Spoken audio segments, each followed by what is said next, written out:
The thoughts and opinions of Skylar Sylvie expressed on this show do not necessarily reflect those of the Grimm Times podcast or Jeff Jarman. Thank you and enjoy the show. Hello and welcome to the Grimm Times podcast. This is episode number 7. This is the part 2 to our last episode about the desensitization of people due to video games and various other media. We closed the last episode kind of talking about how religion has spurred some of these horrible crimes like the Crusades and things like that. And, well, I don't know if you could call the Crusades a crime. I mean, it kind of was a crime against humanity. But anyway, we closed up talking about that. This time we're going to talk about a little bit of what causes some of these psychological issues, what causes some of these gangs to act the way they do, besides environment. Maybe that's the main reason for it, but I'm here with my co-host Skylar Sylvie, and I'm going to kind of set this topic up before I turn him loose, and because we don't know how long that could be. I mean, he's pretty worked up right now. So basically, what I would like to touch on here is what causes these issues, what can be done to help these people or prevent these issues. Some of these people can't be helped. I mean, let's just face it. And then that begs the question, could they be evil, and does evil actually exist on the planet? I believe it does, but that's also from a religious standpoint of myself. I believe that good and evil does exist. There is no, there is natural, there's natural selection, like, not natural selection is in evolution, but I mean natural selection is in, if we see a spider in the house and it could potentially bite us, like a brown recluse, say for example, and I kill that spider, does that make me evil? Not necessarily. Does that make me evil in the eyes of spiders worldwide? Probably. So, I mean, it's, I don't know, it's such a tough topic, but all right, Skylar, you can go ahead and finish up your thought from the last episode, and we'll go from there.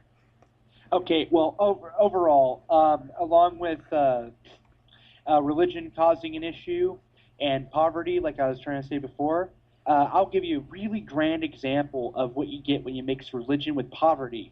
I think we can all agree that Africa is in poverty, correct? Yes. Okay.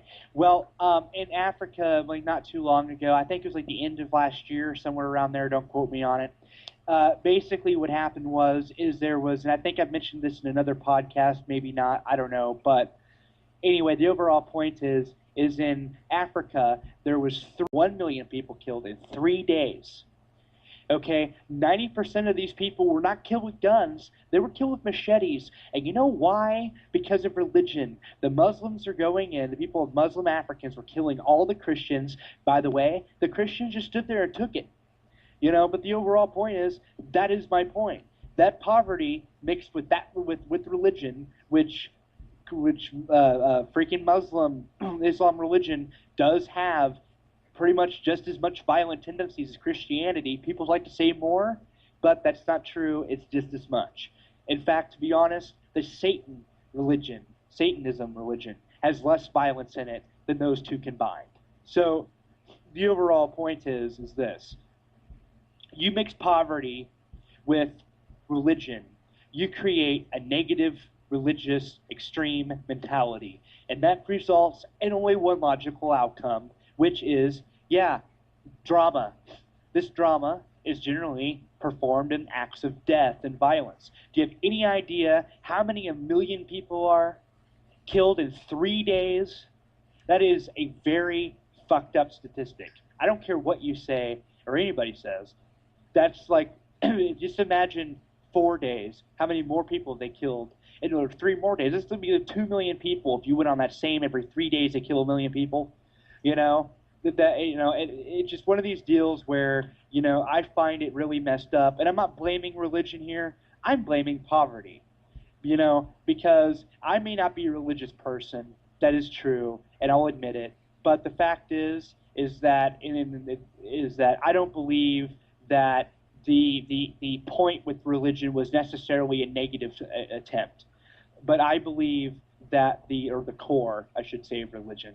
But I do believe that if you want to fucking fix violence in the world, okay, don't fucking do it by trying to conquer the world. Don't do it like trying to, fucking force your religion upon other religious factions. Don't do it by trying to do a political or economical war against other countries to the extreme of a narcissistic fucking governmental takeover of some other country. Do it by trying to cure poverty. And you know how you cure poverty? One of the good steps would be just removing fucking money altogether and creating a totally different system other than revolving in money. Money is the source of all evil, in my belief. It's about the haves and have-nots. That is what creates it. Mankind is naturally jealous of itself, and that is the overall point. If everybody had everything they ever wanted and had the free access, everybody had equal access to everything, nobody would kill each other. Nobody would break into other people's homes to get anything.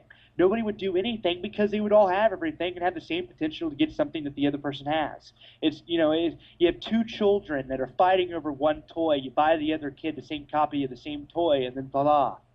You know, so the overall point here is don't try and cure poverty and with any other thing than trying trying to actually curing it at its core. So whatever. And when it comes down to this video games thing, back on topic with the video games and the other media and shit, I don't fucking care what that says, because if I had personally witnessed all those people being killed in Africa, I think I'd come back with post-traumatic stress disorder. I don't get post-traumatic stress disorder from fucking playing Call of Duty. I don't get post-traumatic stress disorder from fucking watching goddamn Rambo. I don't get post-traumatic stress disorder from any of that shit, because it's not fucking real. I can see the difference. Any logical, normal human being can see the difference. If you want to argue that point, you better go to a counselor. So that's basically my whole point, for the most part. Well, I think you really touched on a few things that were really good observations. I mean, especially the poverty thing. That is, I think, a very well. It's a leading factor in what would cause these crimes, like these gangs in different cities around the world. They they grew up in a poor family, and so they grew up with this mentality of everybody is against them, and they need to take what they want rather than try and Yes. get ahead the regular way. They want the fast, easy way, and they feel like the world owes them something, and so they go out and they do what they want, and people die, and in that sense, I believe they are desensitized, but from reality, and that is I what. I can agree to that. Yeah, and but as far as these religious extremists go, I mean, it's really hard to say if they're really. I mean, they must be really devout with their faith, with the Muslim faith, if they believe they can kill another human being, and that actually puts them in favor in their God's eyes. I That's don't. exactly what it is. Yeah, I don't see how any God would favor killing another human being when that same God created that other human being. Why would And he? this is why I'm not religious. Yeah, exactly. It's a different thing to be religious and believe in God. I mean, you can believe in God and not be religious. Religious, that's almost become a dirty word nowadays. I mean, Well, you see, sorry to interrupt there. go ahead. Continue. Well, I was to say, like, whenever I say I'm not religious, I'm not saying I don't believe in God, but I'm not saying I do either.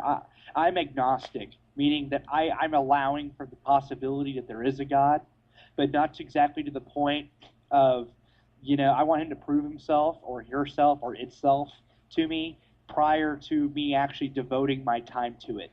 So, but when I say I'm not religious, I mean I pertain to no faction. And that's what really it should be called from now on. We shouldn't even call it religious, or we shouldn't call like any of these guys like religious people. Just call them factionists, if that's even a word. You're on different sides of a football team. Is all it is. It's all a game. Yeah, I can see it like that. I mean, overall, with these different religious extremists, they're always going to be feuding. There's always going to be death. And I mean, it's all for nothing, really. I mean, what does it get them? I mean, it's just people dying. That's all it is. And the United States isn't going to step in and do anything about it because it's not really their business.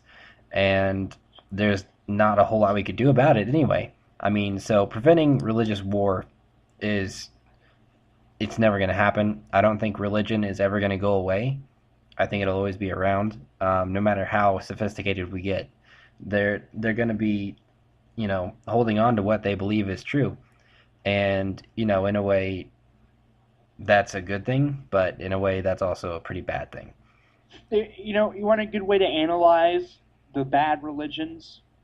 Compare them to other ones. If you compare Christianity to Muslim or Islam, if you compare those two together, they're very similar. In fact, they almost seem like two different opposing beliefs. They're like almost different sects of the same thing. Judaism is kind of part of that too. Judaism, you don't really see a whole lot of like violent acts caused from the Jewish people. I mean, I'm not saying it doesn't happen. I'm definitely not saying it doesn't happen. I mean, you got the Jerusalem people, like the government and stuff. They're threatening they're constantly fighting the Palestinians and stuff like that. But as far as like the Jews never created the Crusades, the Jews never did that type of thing. So they never really created mass genocide.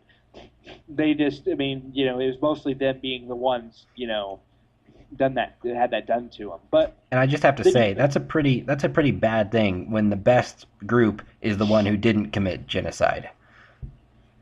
yeah, and then you also look at it this way too. Compare all three of those to Buddhism or Buddhism. Notice how Buddhists don't do any of that. They're defensive.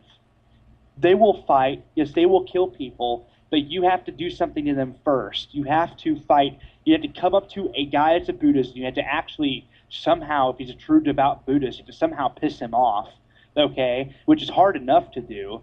And then he might kill you or attack you or fight you. So you notice that no Buddhist has ever created genocide. None of that's never happened, okay? And if it has, I sure as fuck never heard of it. So, there's all sorts of those. It just fucking amazes me how people don't look at the three core religions being Judaism, Islam, and Christianity and don't see something wrong with it. Read your goddamn Bibles and tell me that there's no violence in that Bible and it's all peace. Because if you do tell me that, you're full of shit. And you need to read your own goddamn Bible because I can sit here and pull out all sorts of shit out of those Bibles that are just so fucked up, okay, that you want to talk about desensitization. Read your Bible, okay? So the stuff in that Bible is far worse than anything I could ever play in a video game. And the reason why is because it uses your imagination. If I, like as I said earlier in the last podcast, if I talk about chopping people up with swords, you're immediately picturing that, and it's caused being distasteful. You read that in the Bible because of your same amount of your imagination, it's going to be the same effect, and it's going to be worse. You might see it as worse than actually how it's being depicted. So I hate it when. And then another thing I hate about religion, big pet peeve, is whenever people go, "Oh, it's the Christian thing to do." What's wrong with it's the moral thing to do? For the good of mankind, not for the good of your religion or your brownie points you might get from God. So let's move on to where we can potentially prevent this violence from happening. Um, like I said, we can't really prevent it from the religious extremist standpoint, but I think in different gangs and things we can. Um, I Gangs would be the only place that we could possibly stop the violence because there's always going to be Well, mental disorders. I mean, the only thing that you could do for a mental disorder is actually get that person more help or more drugs or whatever it takes.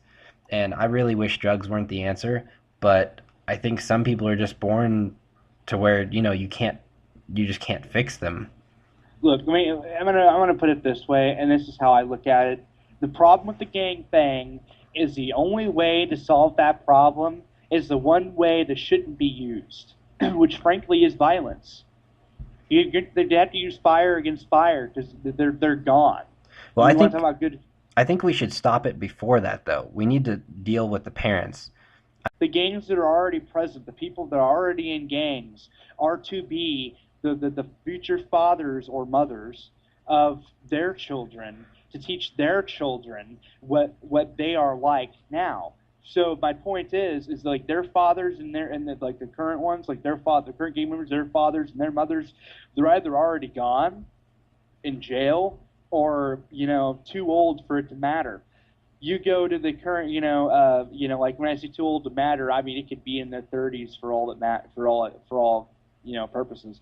The overall point is once you go on that path, and this is absolutely true. Once you go on that path, there's only one way out of, or two ways out of it, okay? And that's either prison, which we all know helps no one, okay, on a scale. I mean, not a no one, but the mass majority, they only go to prison to become better criminals. They don't come out being, freaking fixed. They just be better. There's better criminals on the way out the gate. They'll run out the gate. And the other way is frankly death, which generally they'll just kill each other. So I mean, I'm not saying anybody has to kill them. It's just that they'll end up killing themselves. I honestly, you can call me a pessimistic, but I do not see any viable, logical option whatsoever to cure that problem. The only way you could possibly do it is by curing the poverty, and maybe they might adapt to a different situation, but I don't see the majority doing that. And then actually the other thing is you create an enemy. If everybody has an enemy that everybody agrees is the enemy, then there's peace because they're constantly trying to fight that enemy and they'll all get along. The enemy of my enemy is my friend type of thing. But who the hell wants to do that? It's Well, like one of unfortunately, those. I think the gangs see the police as the enemy, and therefore all these people are getting together and committing these crimes to say, screw the police. They don't say it quite that nicely, but that's, generally what it is. It is. It's just that I'm saying like what I'm trying to get at is what even the police would go after, where the police would be standing side by side with the gangs to fight this problem. That's the only way you could ever. You'd have to have one like badass fucking enemy, like a giant freaking alien from hell. That could do it, but that ain't gonna happen. That's unrealistic. Whatever. The point is, any other thing, other thing around that the gang thing, you're not curing. The problem will never be cured. Frankly, the only way you're going to solve that problem, as I said, is probably the only way to really for sure solve is death. And I, for one, would not be the one that want to do that. Neither, I don't think, would most other people. It's actually there's no logical way to solve that issue except creating a better environment and hoping they adapt to it. The parents need to be there to raise the kid in the first place. Like, let's Well, revisit the Trayvon Martin thing. If his parents had been there, he came from a broken family. He was staying at his dad's fiance's house. I mean, his original mom didn't even live with them. His original, I believe it was his original mom sent him away. I'm not totally sure, but I mean, this is just another example of how the family needs to be there to raise the kid and teach them morals, teach them right from wrong. but just because you teach them right from wrong doesn't mean they're going to necessarily abide by it. That's And true. that's because that's a reflection of their environment. That's like the overall point here. And the parents, predominantly the parents that are raising these kids end up being gang members. How many of them do you bet are just as prejudiced or were gang members at some point and basically taught their kids in that manner? I'm sure a lot of those guys were the product, those kids that are in gangs are the product of one night stands from gangs. It is a perpetual circle of fucking bullshit.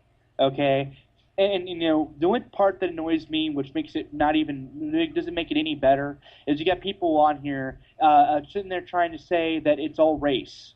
It's only the black people. Okay, I've seen people on there was Mr. Conservative.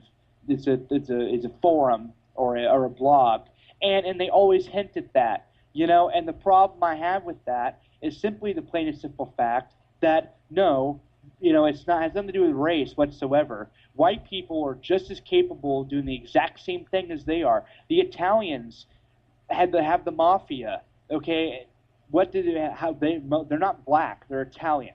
Okay, so the overall, I mean, granted, the only difference between the two is they were more organized. So the overall point here is that it's not race. That doesn't help the problem. Sure, in the United States, the majority of gang members are African American. This is true. But once again, race is completely irrelevant in this topic because the only reason why that this is happening, and this is another thing, by the way, I need to point this out, as I think I've just discussed before. In fact, I think the very first podcast actually is if you treat every single person like Americans instead of going white, black, Chinese, Mexican, okay, you solve a whole other issue there too. That is the big problem. Is that our country is designed to be racist by picking and choosing which one is white or black or Mexican or Chinese. Well, that's all true. Plus, I think actually race does factor into it a little bit because if you look at a place like San Diego, for example, they have all these different gangs and they're actually feuding amongst themselves. The Asian gang, the Mexican gang, the black gang, the white gang.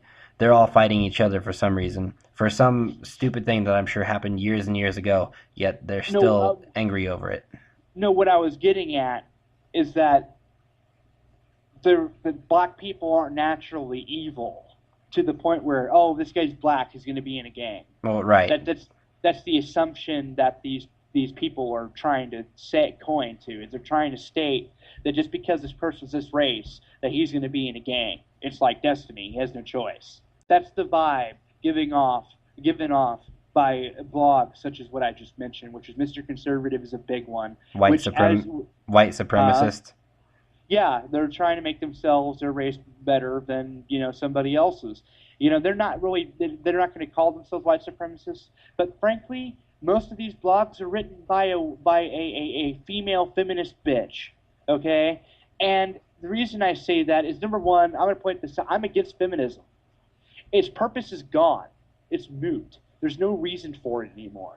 The women got their jobs. They're treated equally. Okay, and not maybe not socially equal. Like men are always going to be, they're always going to have your assholish men who are misogynists who treat women, like whores or something. Sure, but women can vote. Women can have jobs. Women have just as much capability as men now to do whatever. Women can even get shot in the military now in war.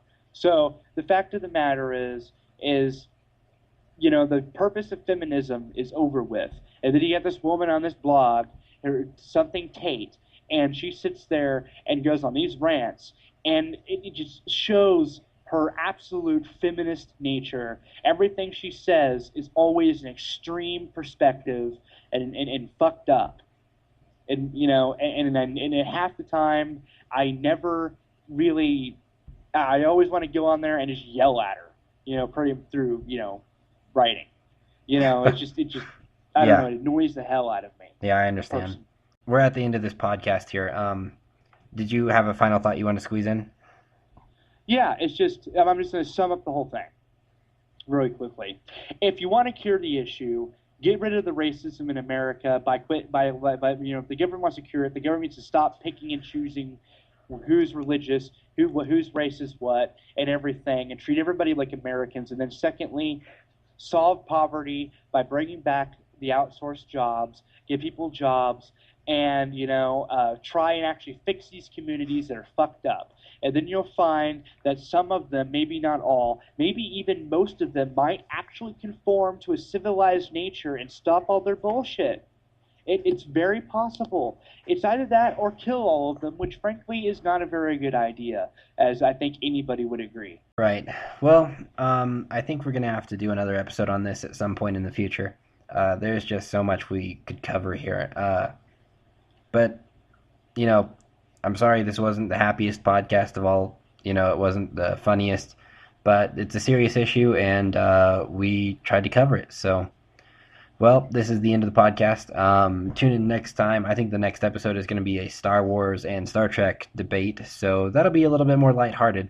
Hopefully you'll enjoy that, and hopefully you enjoyed this one at least, or it gave you, a perspective on a few things that are happening in the world. So thanks for listening. For Skylar Sylvie, I'm Jeff Jarman, and we will catch you next time on the Grimm Times podcast.